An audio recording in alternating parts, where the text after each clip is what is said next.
Leaders impact an organization in ways others in that organization do not. Hi everyone, I'm John Gronski. In a few moments, I'll talk about exactly what those impacts are.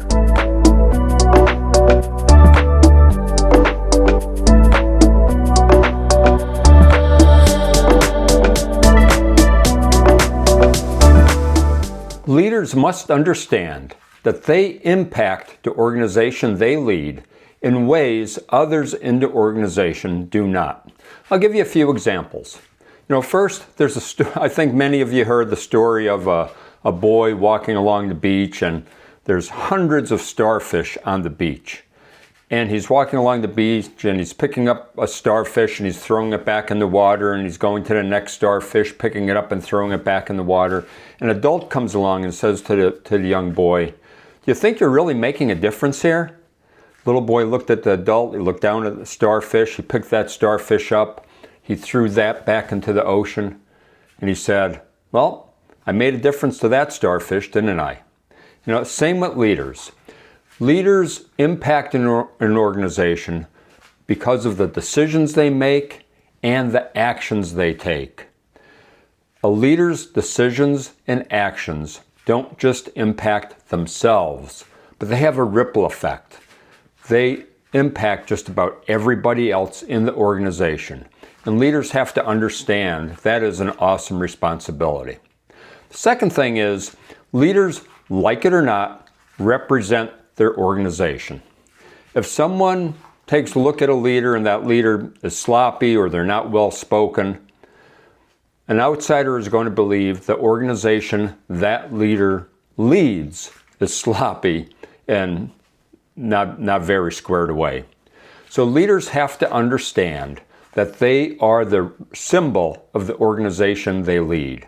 They are the representative of the people they lead. And again, they have to take that responsibility very, very seriously. And then the third thing is, again, about decisions, but now I'm going to be talking about indecision. Some leaders don't make a decision when a decision must be made, and that has a very negative effect on the morale and the well-being of an organization. Harry Truman said, "The leaders who cause all the problems are not the leaders who make a poor decision, but rather it's the leaders who fail to make a decision when a decision must be made." We as leaders have to understand that we're never going to have perfect information when we make a decision. But still, certain decisions must be made, and we as leaders have to have the personal courage to make those decisions. Because when a leader fails to make a decision when a decision has to be made, as I mentioned, it causes a lot of negative feelings in the organization. It causes a lack of morale. People start to question the ability about the leader. It causes frustration in the organization because people aren't sure which way to go, which direction to take, because the leader hasn't made a decision when a decision must be made. So those are three things. Leaders have to understand that their decisions and the actions they take affect more than just themselves. They affect just about everybody else in the organization.